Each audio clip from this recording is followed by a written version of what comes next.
Praise the Lord for this morning.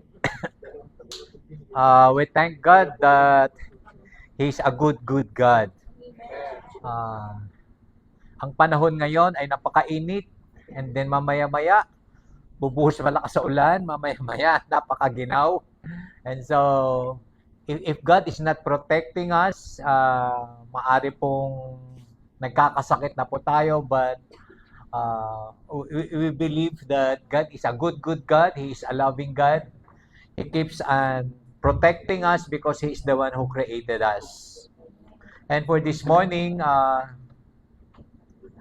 we are celebrating Father's Day. So, I got a message, but I would discuss it in the context of a father. Sige, basahin muna natin yung verse natin. 1 Corinthians, hindi tayo lalayo dyan. Yan, beginning from verse 4. Kasi kinakailangan kasing makita natin kung saan nanggagaling yung sinasabi ni Pablo. Sabi doon, I always thank my God. So, dyan pa lamang ay tinuturoan tayo ng Diyos na ano man ang kalagayan, ano man ang kapanahunan, ano man ang kaganapan, nais ng Diyos na tayo ay nagpapasalamat palagi. Why? Because He remains to be God, He remains to be a good Father to all of us. Hindi na yan pwedeng baguhin. Ano man ang nagaganap, ano man ang sitwasyon, ano man ang pangyayari sa ating buhay, ay nagpapatuloy, nananatiling, nagmamahal ang mapagpalang Ama sa ating lahat. Kaya nga si Pablo, ang sabi niya, I always thank God for you and for the gracious gifts He has given you. So, there would always be a reason for me and for you to be thankful. Kasi palaging sa anumang kaganapan, sa anumang sitwasyon, naroroon ang kanyang biyaya at regalo. To meet our needs and to meet the situation and to face anuman po ang realities sa kaganapan. Naroroon ang biyaya, naroroon ang kaloob na ang Diyos, na ang mapagpalang Ama ang siyang nagkakaloob sa atin. At ang sabi niya, now that you belong to Christ Jesus. Mahalaga po ito. Natatandaan natin palagi na tayo po ay nakipag-isa kay Kristo. Kasi sa mga susunod na verse, ay merong i-discuss si Pablo sa kanila, pero hindi niya sinimulan ang discussion niya doon sa kaganapan.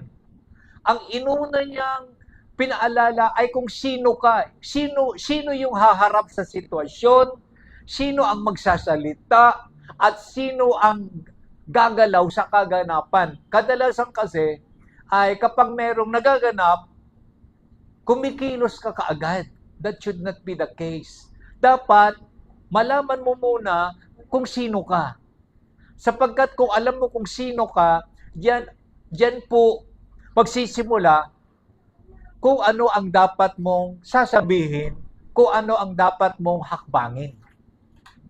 Magiging tama kung malalaman mo muna kung sino ka. At sinabi ni Pablo, kayo, those who belongs to Christ. At dahil ikaw ay kabilang kay Kristo, nakipag-isa kay Kristo, it is expected of you, it is expected of me, na kung ano ang gagawin ni Kristo, yan din dapat ang gagawin mo. Mamaya po ay makikita natin kung bakit yan ang paunang sinabi ni Pablo. Tapos in verse 5. Hindi, pwede ka na doon sa Sunday school. Hinihintay ka doon. Through Him, God has enriched your church in every way.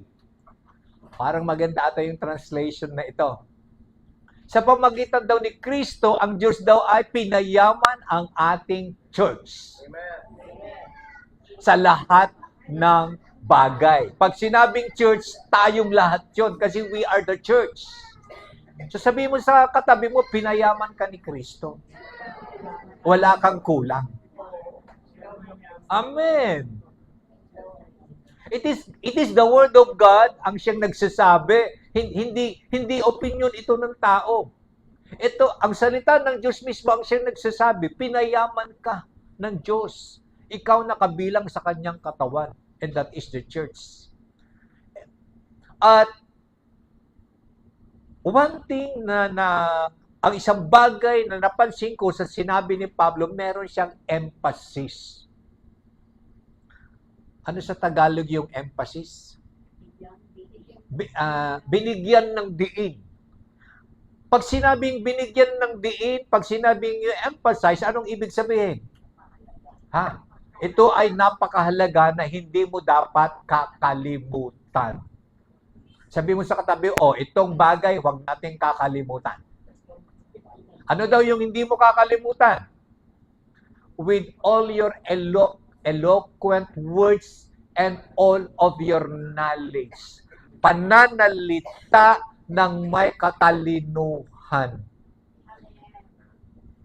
Bakit kaya? Hindi mo ba natanong na bakit ang emphasis niya ay, bagamat lahat ay tinanggap mo, meron siyang emphasis. This time, ay ang emphasis niya, pananalita ng may katalinuhan. Yan ang nais ng Diyos para sa iyo at para sa akin. Especially to the fathers.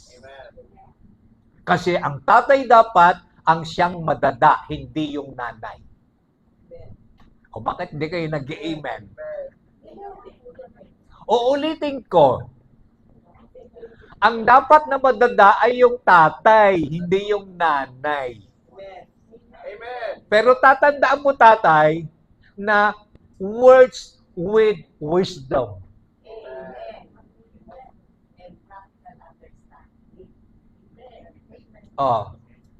Diba? Yan ang dapat na nakikita sa pamilya. Okay lang na ang madada ay yung tatay. Pero siguraduhin mo, tatay, ikaw naman ay words with wisdom. Why? Dahil ikaw ang leader. You set the direction. At nais ng Diyos na pinagpala ka dahil at meron siyang emphasis sa pamumuno mo with words and knowledge. Nagsasalita ka na ang salita mo ay galing sa Diyos. Why? It is because sa mga susunod na chapter, maraming issues. In your family, there are a lot of issues every day. Ang dapat na nagsasalita ay yung tatay. Pero siguraduhin mo, tatay, na words with wisdom. Ang ganda po ng kapag ang Word of God ang siyang magsasabi, nakita na niya lahat. Nakita na niya lahat. He exposed everything to light. At yan sabi ng verse 6. This confirms that what I told you about Christ is true. And in verse 7. Now you have every spiritual gift you need as you eagerly wait for the return of our Lord Jesus Christ. Habang hinihintay daw natin ang pagdating ni Jesus upang kunin ang bawat isa sa atin, ang sabi niya, lahat ng kaloob na kailangan mo, meron ka na. So, that should keep you busy. Diyan ka dapat maging busy. Kasi, I think in another letter of Paul, I think to the Corinthians, binanggit niya yung salitang busy bodies. Very busy ang mga tao. Pero ano bang ibig sabihin ng busy bodies? These are people who are busy with other people's lives. Nakikaalam, mas naging abala sila sa buhay ng may buhay. Tama din naman na meron kang pakialam sa kapwa mo, pero let it be na bago ka makialam sa buhay ng may buhay, ay dapat siguraduhin mo naman na ang buhay mo, buhay ng pamilya mo, ay aayusin mo muna. Pero ang maganda niyan, lahat ng kaloob na kailangan mo upang magampanan mo ang tungkulin mo sa church o sa pamilya mo ay pinagkaloob na lahat sa iyo ng Diyos. So, you lack nothing. You lack nothing. Kaya nga you always, sabi ng Word of God, in Christ Jesus, there is victory. We stand on victory ground. It is expected of us na ang lahat ng gagawin natin ay may katagumpayan at dumadaloy ang pagpapalan ng Diyos sapagkat if you do God's will, if you do in accordance to God's word, blessing after blessing will just overflow. We don't ask for it. Verse 8. He will keep you strong to the end. Amen.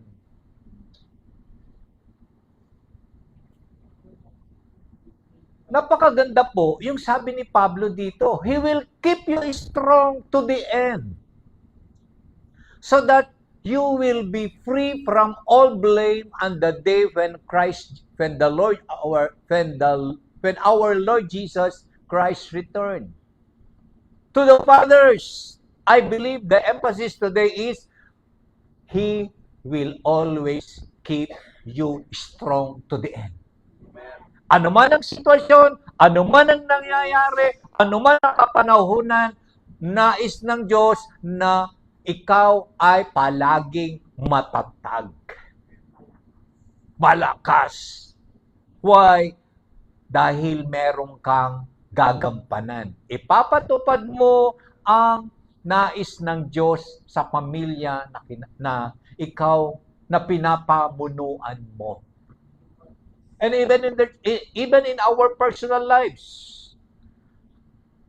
the Lord had never planned anybody of us to be weak. It is because in His heart and in His mind, He wanted us to be strong always. Alam ng Diyos na merong magaganap na hindi mo inaasahan, may mga pangyayari na hindi mo plinano, pero naganap pa rin ang mga bagay na yon, pero ang pangako ng Diyos, He will always keep you strong, and that is to the very end. Pag sinabi mong to the very end, until such time that God will take you. So He is a God that keeps His promises. Nananatiling tinutupad ng Diyos ang kanyang pangako. The only thing that is left for you and for me is receive them all. Tanggapin mo lahat. Tanggapin mo lahat ang kapangyarihan ng salita. At kapag tinanggap mo ang kapangyarihan ng salita, ito ngayon ang siyang ilalakad mo. Ito ngayon ang siyang bibigkasin mo. Babalikan ko, tatandaan mo palagi yung emphasis in utterance. You will always speak with wisdom. Why? God has given you everything para magampanan mo ang sinasabi ng kanyang salita. And then in verse 9, ayan, God will do this. Ang Diyos ang siyang gagawa nito, hindi ikaw. Kasi kadalasan, gusto mo naman talaga na maging maayos ang lahat, pero meron pong limitasyon ang kakayanan mo. Kaya ang sabi ng salita, God will do this. Why? Because He is faithful to do what He says. Ano man ang kanyang sinasabi, tapat siya upang maganap ang mga bagay na ito. And He has invited you into partnership with His Son, Jesus Christ our Lord. This is the best partnership that we could ever have in life. To partner with God. Na sa lahat ng gagawin mo ay dapat alalahanin mo, I am not doing this alone. May kasama ako sa gagawin kong ito. There are times, yung inaasahan mo na makakasama mo, kung minsan, at kung minsan din ay kadalasan, hindi mo sila makakasama. God sometimes allow these things to happen. Inaasahan mo pero wala sila. Huwag kang magagalit kung bakit sila nawala. Ito ay palatandaan na maaring nakalimutan mo na umaasa ka na pala sa tao, hindi mo na pala ina-acknowledge na dapat ang lahat ng ginagawa mo, meron kang kasama at ang kasama mong yan ay si Jesus mismo. Amen. Kaya kung nawala yung dapat mong inaasahan, bantayan mo. Ano yung bantayan mo? Yung susunod na sasabihin ng bibig mo. Kasi sabi ka na yun ang emphasis, utterance with wisdom. Remember, we should always be in partnership with Christ in everything that we do. At kung minsan, nakasanayan mo na kasi na palagi mo siyang kasama, kung minsan, hindi mo namamalayan, nakaasa ka na pala sa Kanya, nakasandal ka na pala sa Kanya, at namamali na pala ang takbuhin mo. Nakalimutan mo na you have been invited to be in partnership with His Son, Jesus Christ, our Lord. Kaya kung inaasahan mong kasama mo wala siya, huwag kang magsasalita agad patungkol doon sa dapat mong kasama. Ang sasabi mo palagi sa sarili mo, Lord, thank you. Pinapaalalahanan mo ako na ikaw pala dapat ang asahan kong palagi sapagkat ikaw ang partner ko. Kung meron man sasama sa'yo, it's just a bonus. It's just a bonus. And then in verse 10, this would be my verse today. Sabi ni Pablo, I appeal to you, dear brothers and sisters, by the authority of our Lord Jesus Christ. Paul is not making a command. Paul is encouraging all of us by the authority of Christ Jesus. Ano ang sabi niya? To live in harmony with each other. Let there be no divisions in the church, rather be of one mind, united in thought and purpose, and that is my topic. One mind, united in thought and purpose. Ngayon, bakit kaya ito yung sinasabi ni Pablo sa pamamagitan ng banal na espiritu sa kaganapan doon sa church. Remember, your family is a church. To the fathers. At ilan yung anak mo, Eric?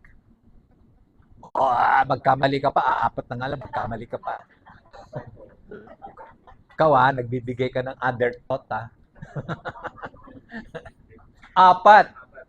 Yung 4, iba-iba ang personalities niyan. Iba ang yung panganay, yung kaparaanan niya ay iba rin sa pangalawa. At iba rin yung pangatlo, at iba rin yung pang-4. Dapat tatandaan mo palagi yan. And even in the church, ilan tayo? Kung 50 tayo, 50 na iba-ibang kaparaanan. Pag hugasin mo yan ng pinggan, iba-iba ang kaparaanan nila ng paghuhugas ng pinggan. Hindi mo pwedeng ipagpumilit na ganito dapat, ganito dapat. Kasi iba yung kaloob na meron siya. We always have a different way of seeing things, doing things, and relating to things. Pero tatandaan po natin, para magkaroon ng kaayusan. Ang sabi ng Diyos, let us be of one mind, united in thought and purpose. Bakit kaya sinasabi ni Pablo ito? Unang-una sa lahat, very clear siya. Sa lahat ng gagawin natin, we are in partnership with Christ. Hindi tayo pwedeng humiwalay dyan. The moment na hihiwalay ka dyan, dyan na magkakaroon ng unti-unting hindi pagkakaunawaan. Kaya nga sabi ni Pablo, let us be of one mind, united in thought and united in purpose.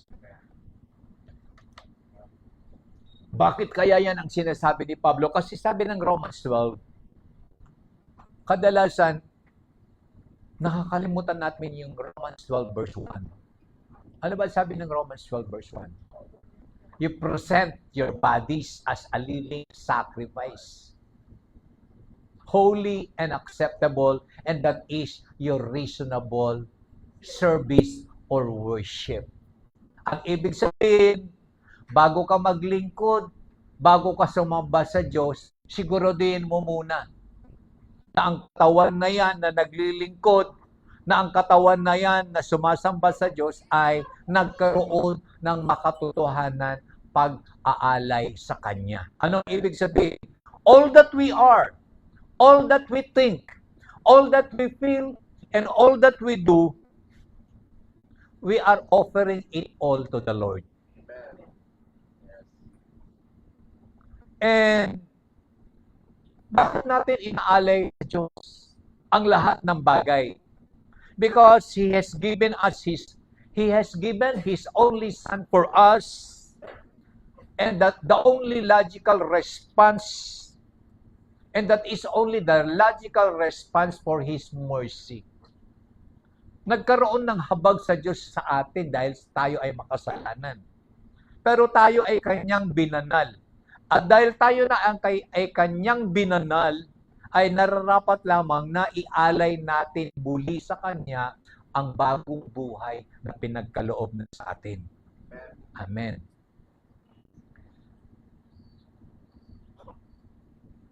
Tatandaan po natin na Christian faith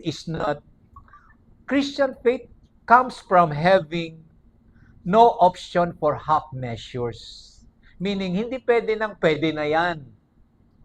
Hindi mo option yan. Pag sinabi mo, gagawa ka ng isang bagay sa kapwa mo dahil sinabi yan ng Diyos, gagawa ka ng isang bagay o mag-aalay ka ng isang bagay sa Diyos, ay palaging dapat it is your all, it is your best, at on your part, it is of excellence. Kagaya po ng nagbigay ng na woman. Bagamat 2 pilak lang yung binigay niya, she gave her all. Kaya napansin ng Diyos. Kasi in the eyes of God, that is of excellence. Ikaw din, with your limited gifts and talents, pag binigay mo kung ano ang meron ka, that is of excellence to. Katanggap-tanggap yan sa Diyos. Kaya sabi niya, which is your reasonable service, reasonable worship. At pag sinabi mo, no half measures, no holding back, it is an all-in life. Nagtataka ako na hindi natin naiintindihan yung all-in. Samantalang naiintindihan mo kapag bumili ka ng all-in. 'Di ba pag sinabi mong, 'di ba may mga 'di ba sa mga telecommunication ngayon, one day all-in. Naiintindihan mo na all-in, all-in text, all-in call, all-in data. Naiintindihan mo lahat 'yon. Pero kadalasan nakakalimutan natin na sa Diyos dapat all-in. Lahat ng meron ka, Kanya yan. Lahat ng re-require niya sa iyo, Kanya yan. Ibigay mo yan. Anyway, galing naman yan sa Kanya, Dahil nabawasan ka, alam ng Diyos na pupunuan ka muli. That should be our principle in life. You are not afraid to give your all in dahil alam ng Diyos na gagamitin niya yung pinagkaloob niya sa iyo dahil ibibigay mo yan all in. Pupunuin niya yan ng hindi lang all in, this time to the overflowing. More than. Kaya nga, nung bago akong Kristiyano, there is one song that I like it so much. Kahit hindi maganda ang boses ko, nagbo-volunteer akong mag-solo during those time. Matapang pa ako. How I was matapang din ako ngayon. I like that song yung sabi doon sa song. Lahat ay ibibigay, pati na ang aking buhay. Di ba? May naisang na ganyan? Meron. Lahat ay ibibigay, pati ang aking buhay. Usually, ang maganda pong reminder sa sarili mo na as you sing that song, Lord, wala akong pagmamay-ari. Kaya, napakadali para sa iyo na magbigay. Ibigay ko ano man yung i-require sa iyo. Tatandaan po natin na after you offer your body, merong karugtong verse 2. Ito ang magpapako sa sinabi ni Pablo na one mind, united in thought and purpose. Ano yung verse 2 ng Romans 12? Very clear siya doon. Sige, ilagay nga natin. Naalala ko lang yung verse 2 na yan. Ipapako niya yung one mind, united in thought and purpose. Ang sabi ng verse 2 ng Romans 12, sige nga, dapat memorize mo yung Romans 12 verse 1 and 2. It is because that is you and that is me. Ano yung verse 2? Do not be conformed to this world. Very clear. Na hindi ka taga-mundo, dapat hindi ka sumang-ayon sa kaparaanan, kalakaran ng mundo. Pero dapat you be transformed. Pag sinabing transform, metamorphosis. Ito yung this was once lesson, my one lesson before. Remember that lesson, the cocoon and the butterfly? Yan po ang ibig sabihin ng transform. Hindi ka dapat mananatiling cocoon. Dapat, darating ang panahon na ikaw ay lumabas sa kinalalagyan mo, ikaw ngayon ay isang magandang paru-paro. Yan po ang ibig sabihin ng transform. At it pertains to the mind. Yung dating antas ng iyong pag-iisip, dapat magbabago yan.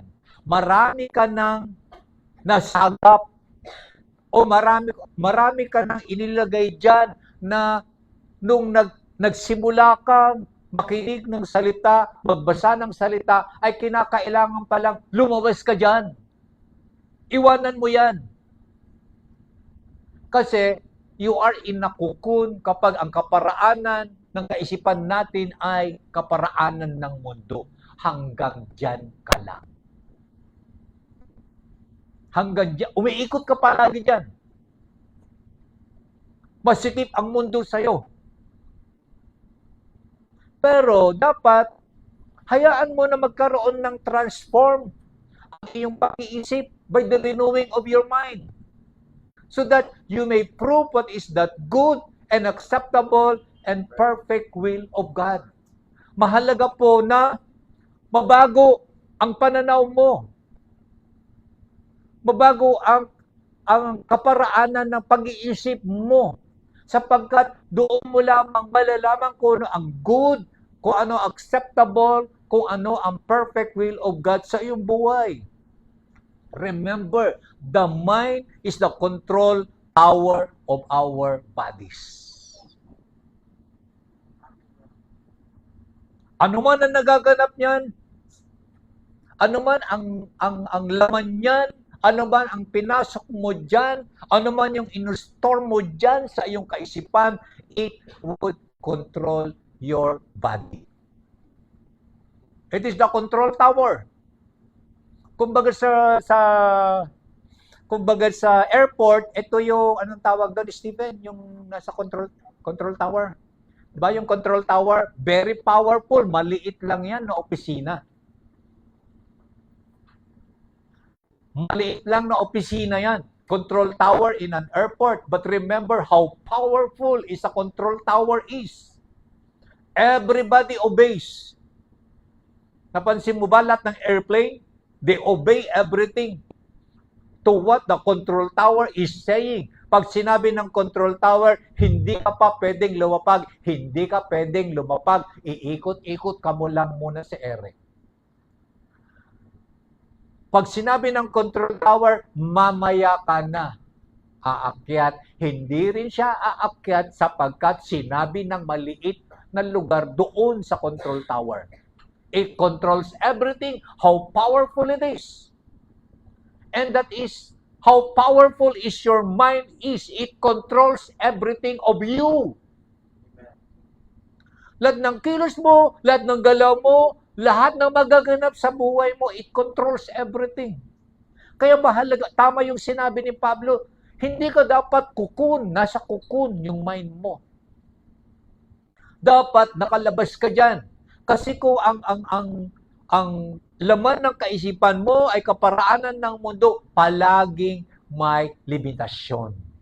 Palagi mong sasabihin, ay hindi pwede, ay hindi kakayanin, ay kulang. Palaging negative, negative, negative, negative.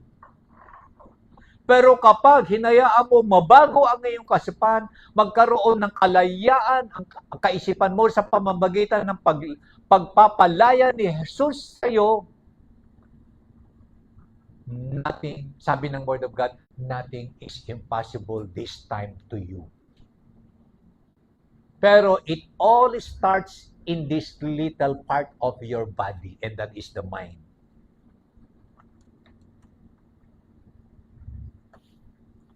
Remember, what we do in our bodies is directly related to what is happening in our mind. Kaya nga, control our mind. And the mind has the capacity to consider. Kaya nagsasabi mo, ay pwede. Yan ay sinasabi ng isip mo. Sinasabi ng mundo, ay hindi. Hindi mo alam yan. Sinasabi ng mundo, ay hindi mo kakayanin yan. Pero ang sabi ng kaisipan mo, it has the capacity to consider. At kapag you get the mind of Christ, sasabihin ng kaisipan mo, nothing is impossible with you because everything has already been given to you. All the gifts that you need, it was already been given to you. Yan ang kapangyarihan. Kaya nga si Pablo, ang sabi niya, let there be unity in mind. Yung mga issues nyo ay hindi masyadong dapat yan ang focus. Tinatransfer ni Pablo ang focus kasi namamali ang focus. Ang focus na sinasabi ni Pablo, tingnan mo kung sino ka. Tingnan mo kung ano ang ginawa ng Ama sa iyo. Binigay niya si Jesus. Ang dapat, kaya ang sabi ng salita, looking unto Jesus, the author and the finisher of our faith. Look unto the cross. Ano ba ang naganap sa iyo at the cross? The moment ang focus ng mind mo ay who you are, then your mind has the capacity to consider yung mga sinasabi ng mundo na hindi ko kaya, kakayanin ko yan. Because the Word of God says, I can do all things through Christ who strengthens me. Sa emphasis na kanina sa Word of God, He gave you strength unto the very end. Unlimited strength to the very end. And the mind will not only consider possibilities, but the mind make decisions. Yan po ang isang maganda. Ang sabi ng mundo, hindi pwede. Hindi mo kakayanin yan. Pero ang sabi naman ng salita ng renewed mind, na bagong kaisipan ay, with Christ, I can do this. And so dahil sinabi ng kaisipan mo, kakayanin ko ito sa kalakasan at katalinuhan ni Kristo na nasa akin, you now begin to make a decision. At tatandaan mo, the mind is the control tower of your physical body. You can now command your body. Kaya mo yan. So, ihahakbang mo ngayon yan. Ganyan po ang emphasis ni Pablo. Pinakita niya muna kung sino ka. Ano ang pwede mong gawin? Ano ang pwede mong ihakbang? Kasi kung titingnan mo lang yung sitwasyon, mahihirapan ka. Pero kung titingnan mo kung sino ka dahil kay Kristo, then your mind will now begin to consider ito ang pwedeng gawin dahil ito ang sinabi ng salita. The moment you consider those possibilities, you now begin to make decision. Ihahakbang mo na ngayon ang mga sinabi ng iyong kaisipan na sinabi ng salita. And the mind has also the power and the capability to judge feelings. And my God, sabi ng Word of God, and the peace of God shall reign saan? And the peace of God shall reign in your hearts through Christ Jesus. The moment you consider what the Word is saying, the moment you make a decision to what the Word is saying, your feeling will also tell you, ito ang tama. Why? Babaha ng kapayapaan ang puso mo, nasa tamang hakbangin ka. Kaya sabi ng Word of God, and you shall go out with joy and be led forth with peace. Tatandaan mo palagi. Kapag meron kang gagawin, lalabas ka ng may kagalakan at and you would be led forth. Pangungunahan ka ng kapayapaan. Nasa tama ako, may kagalakan nag-uumapaw sa akin. Dumadaloy ang kalakasan ng Diyos sa aking buhay. Mahalaga talagang very powerful yung pag-iisip. Kaya ang sabi ni Pablo, let there be unity in mind among you. If the Father is doing this, then there would be unity in the family. There would be unity in that small church. Then as you go to the bigger church, you just walk. What happens to your family going to a bigger family? And that is this congregation. Now, and the mind also has the capacity, has the power to shape our affection. Mahalaga kasi yung, ano ba affection sa Tagalog? Yung mga ninanais mo na gawin at pangarap mo sa buhay.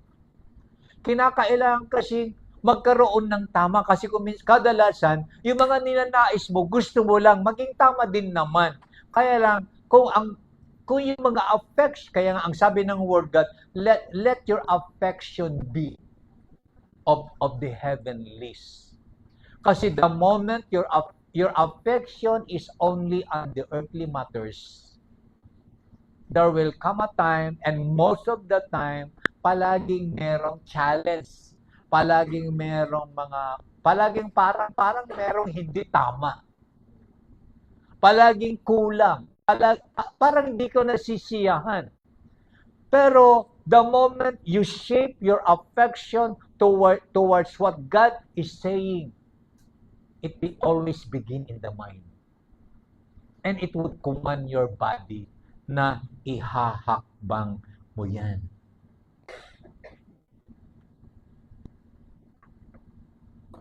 Tatandaan mo na our Christian life is always a walk. Maaring wala ka pa yan, maaring wala ka pa doon sa dapat mong kalalagyan, pero you are now on the way papunta na doon.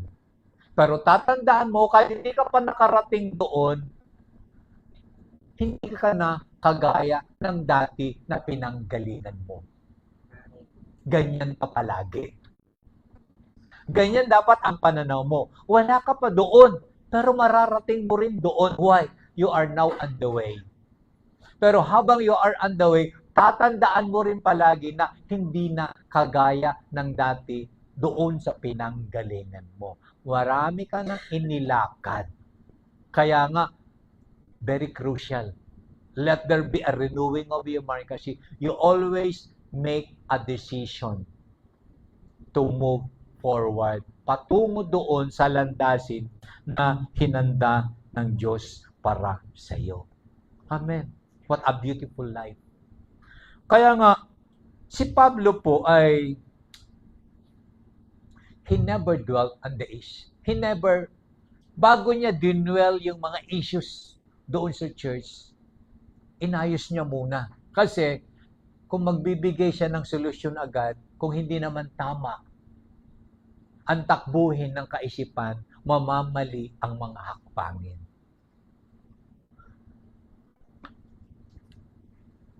Amen. Napakaseryoso po ang mga mukha niyo.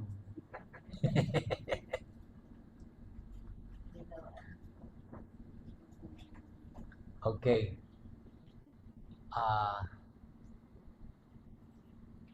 Pwede ba doon sa, this time sa New King James? Verse 10. Ayan. Ito ang nais ni Pablo na gustong makita sa church. And your family is considered a church. Nais niya, nagsusumamo siya sa kapangyarihan ng pangalan ni Jesus na ano da, speak the same thing. Ano bang ibig sabihin na speak the same thing? Iisa lang dapat ang lengguwahe nyo. Ano ang lengguwahe nyo? The gospel should be your language. Kung ano ang sinasabi ng mabuting balita, yan dapat ang lengguwahe nyo. The moment lumabas kayo dyan, hindi talaga kayo magkakaintindihan. Kaya nga very crucial sa mga tatay, read the Word of God. Pag magsalita ka, siguraduhin mo na ito ang sinasabi ng Diyos. Kasi pag ito ang sinasabi ng Diyos, madali lang makinig yung asawa mo at yung mga anak mo. Why? There is power in the Word of God, not in the power of your mouth.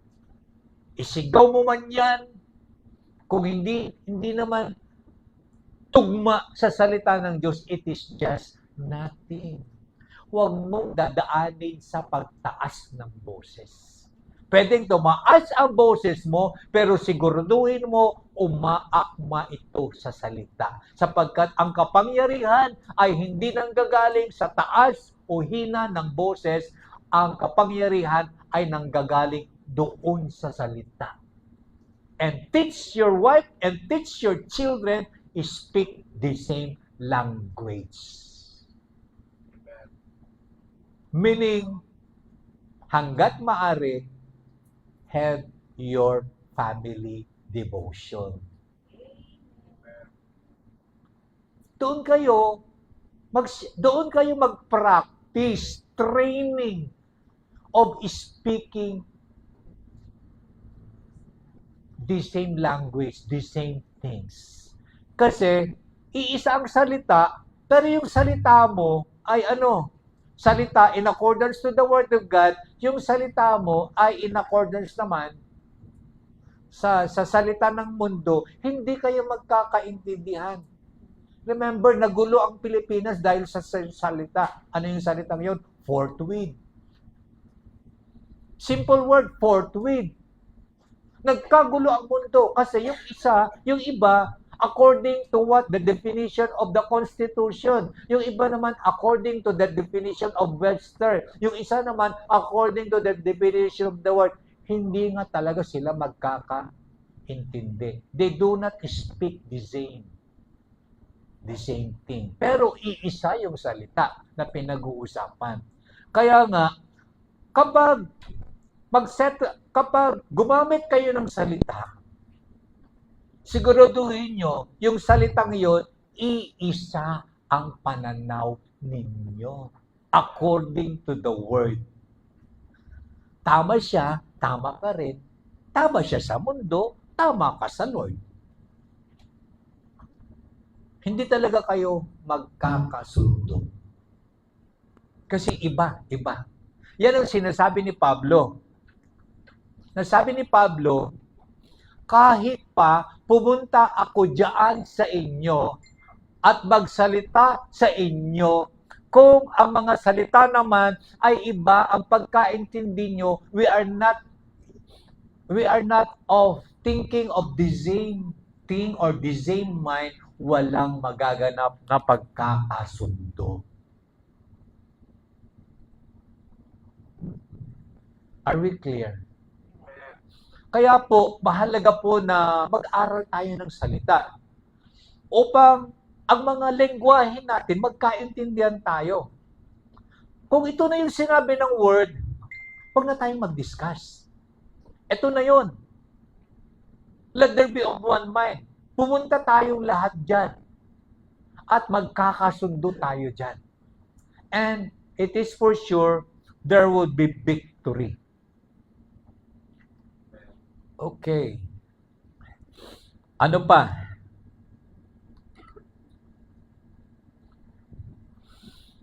Alam nyo ba kung bakit sa Corinthian Church nagkaroon sila ng challenge? I do not use the word problem.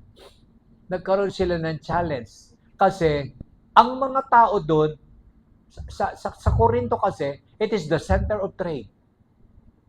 Nandun yung mga matataas ang pinag-aralan, nandun din naman yung mga walang masyadong pinag-aralan, nandun yung mga mayayaman, nandun naman yung mga ordinary na negosyante. So they mix together. The culture mix everything.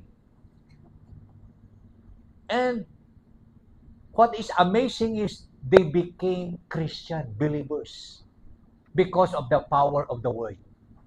Pero nakalimutan nila na nung nasa church na sila ay they do not speak the same language. They got their own definition of words. Actually, hindi naman talaga sila nagka-problema. Ang problema talaga nila, hindi sila nagkaintindihan sa definition of words. Kaya mahalaga po, natatanungin mo palaging kausap mo pag hindi kayo nagkakain, ano ba ang ibig mong sabihin nito? Maaari kasing isang salita lang yon, pero iba ang kanyang pagkaintindi. Ganyan po ang nangyari sa Corinto. Kasi yung mga taong may gift, akala nila malayang-malaya silang gamitin ang gift nila. Pero hindi nila namalayan. Akala nila naglilingkod sila sa Diyos at nakakatulong, nakaka-bless sila sa tao only to find out na nagka-problema sila. Why? Ang naging problema nila, naglilingkod using the gift na hindi nila properly use the gift. Kasi may sinasabi ang salita ng Diyos tungkol sa isang kaloob na tinatanggap. Kagaya po ng worship team. If you are called to the worship team, gaano ka man kagaling tumugtog ng keyboard, gaano ka man kagaling tumugtog ng drums, pero hindi kayo magkasundo sa tempo, ano mangyayari? Sabog. Sabog yan. At kung worship leader naman, may sarili din siyang beatings, ay patay kang bata ka. Ang gaganda ng boses, ang gagaling tumugtog, pero hindi sila, they are not of the same thing. Magaling silang lahat, pero hindi sila one in their language.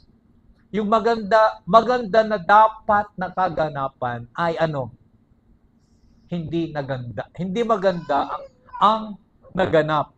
And the worst is, kagaya po sa Corinthian church, they now begin to argue each other. Kasi ikaw. Sabi naman isa, ito ang turo sa akin ni Pablo. Ito ang turo sa akin ni Apollos na hati. Kasi ito daw ay tinuro, ito daw yung itiro na iba. Pero iisa, ang nais nilang lahat, maluwalhati ang Diyos sa kanilang paglilingkod. Tama. The only thing is, they are not of the same mind. Mahalaga po na iisa ang lengguwahe natin. Iisa ang pananaw natin sa mga sitwasyon at wala tayong magiging masyadong magiging problema dyan. Pero simple lang. Actually, it is not even a problem. It is just a challenge. Kaya ang sabi ng Lord, the Lord is changing you from glory to another degree of glory. Inaangat ka ng Diyos kasi kinakailangan umakyat ka pa ng isa pang mas mataas na antas. Ganun lang yun. Tingnan mo, kaya nga ang sabi ni Pablo, tingnan mo kasi ang sarili mo kung paano ka lilikha ng Diyos. Maari kasing the Lord might want to improve you. And so kinakailangan umangat ka kasi umaangat din lahat. It is just like in communication. From, ano man tawag dati? Digital na kasi tayo ngayon. Ano ba tawag yung luma? Analog. From analog to digital. Yung analog, gumagana pa rin naman. Yun nga lang, when you use an equipment that is designed for digital, hindi ka na pwedeng tumakbo doon sa analog. Pero maganda pa rin naman yon. So, there is a change of times. I believe we are now in a season of changing of times. Just like our country. Nagkaroon na ng mga pagbabago ang lahat ng bagay. Kaya ang solusyon diyan, let there be speak the same things. It is because you are perfectly joined together. Titingnan palagi natin ang sarili natin na iisa tayo. At iisa tayo kay Kristo. You can never divide Christ. The moment knowingly or unknowingly you divide Christ, what happens? What happens? You can never divide Christ. You can never divide the body. Ano ang nadi-divide? Dinidivide mo ang sarili mo. Iyan po ang katotohanan. And I know that. Kailanman hindi ka magtatagumpay. Because you can never divide Christ. What you can do is to divide yourself, and that would weaken you.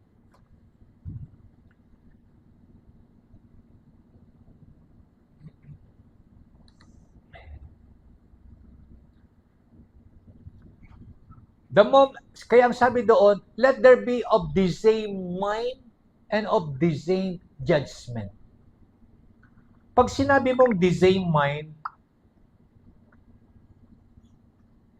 hindi naman ibig sabihin na dapat iisa ang everyone will like the same music, the same way of doing things. Ang sinasabi lang ay iba-iba po kasi ang kaloob natin. Pero patungo dapat lahat yan sa nais ng Diyos. it always goes to Christ, the crucified Christ at the cross. Ano ba ang tinapos ni Kristo at the cross? At the cross, we become one. Kaya nga, ano ang sabi ng Lord? Ano ang prayer ni Jesus bago siya umakyat sa langit? I pray, Father, that they may be one. Pag sinabi mong they may be one, ano si AI pala, naririnig niya ang preaching ko, nagko-comment. Tama ba? Talaga nagko-comment si AI sa mga preaching ko. Naririnig niya. Nagko-comment siya. Hallelujah. This is one of the missing nakaligtaan ng church. We should always be of the same mind, meaning the same gospel. And the same judgment. Pag sinabi mong the same judgment, kung ano ang sinasabi ng gospel, yun ang magaganap. Huwag na natin siyang pagandahin, huwag na natin siyang baguhin, o huwag na natin siyang dagdagan, huwag natin siyang bawasan. Yun na yun. Kaya nga po, kadalasan ay sa lahat ng pag-uusap natin, it should always be the word that would settle everything. There is this one couple, a missionary in the tribes, one of the tribes in Thailand. They have been there for so long. Nung hindi pa sila matagal mag-asawa, madalas ko maririnig. Madalas kasing tinatanong sa lalaki na, parang hindi namin kayo nakikitang nag-aaway mag-asawa. Kasi ang dami kasing pumupunta sa kanilang bahay. Dumadalaw sa kanila. At lahat ng mga dumadalaw, iisa palagi ang tanong, hindi po namin, wala kaming nabalitaan na nag-away kayo, wala kaming nababalitaan na meron kayong mga disagreement. Ano mo ba ang sikreto nyo? Sumagot yung lalaki. Sabi nga niya, isa lang kasi. Isa lang ang rule namin sa bahay na ito. Whenever there is a misunderstanding, an argument, isa lang ang ginagawa namin. Sabi daw ng lalaki, pag muna tayo mag-usap, manalangin ka, manalangin ako, and then we will come back together. Sabi mo sa akin, ang sinabi ng Diyos, sabihin ko rin sa iyo, ano ang sinabi ng Diyos. At sabi nga niya, kadalasan, nasa-settle daw ang lahat. This is a good advice to the fathers.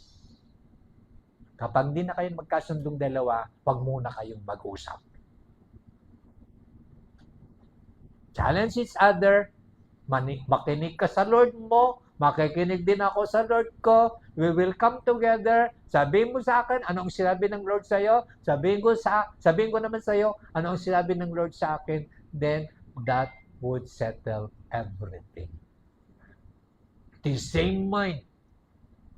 Unity in thought. The same mind, the same judgment.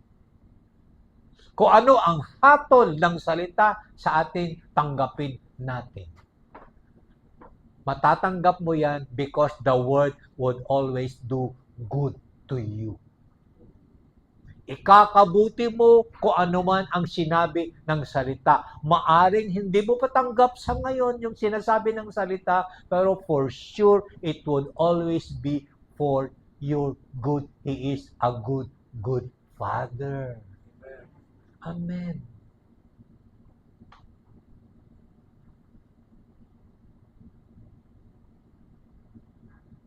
Ang kapanahunan natin ngayon ay punong-puno tayo ng pag-aaral about communication. In fact, ang dami na ngang courses ngayon. Communication major in blah blah blah, major in blah blah blah, major in ganito ganito, only to find out we are speaking the same language pero we got so many definition of that language. Yan po ang problema ng ating bansa ngayon. The executive branch, the legislative branch got friction over They are not of the same mind. At they are not of the same mind also with the judiciary. The only way and the only solution is pinag-uusapan kasi nila yung mga problema na naganap dahil doon sa hindi nila pagkakaintindihan. Actually, hindi problema yung mga kaganapan ngayon. Ang problema, namali lang ng pagkaintindi. Namali lang ng pag-iisip sa mga salita na ginamit. And it happens in the church. Kaya nga sabi ni Pablo, Corinthian church, I know. There is a man sleeping with his father's wife. Pare mo. Alam niya yon. Mga Korinto, I know. Na maging sa kainan ninyo, may problema kayo. May mga busog, may mga gutom. Mga taga-Korinto, I know na ang daming mga people with so many gifts and talents. Maging sa paglilingkod nyo, nagkakaproblema kayo. Why? The Lord is, sabi ni Pablo, I want you to bring you back to where you have started. Kaya nga sabi ng Revelation, anong sabi ng Revelation? Go back to your first love. Kung minsan, you got problems with me, I got problems with you because maaring kinakailangan natin bumalik muli sa una nating pag-ibig. At ano yung una nating pag-ibig? Ang pag-ibig na tinanggap natin at the cross. Nakalimutan natin of who we are. Kaya nga, binabalik palagi tayo ng Diyos, go back at the cross. When you go back at the cross,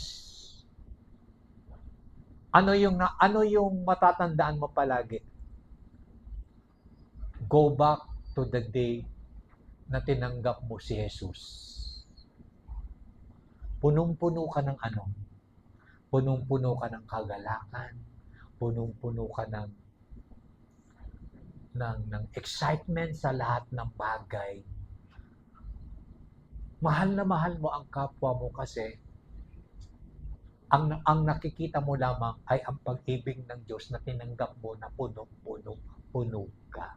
I believe this is the message today. Let us go back to our first love. Maaari kasing nakalimutan mo na mahal na mahal ka ng Diyos.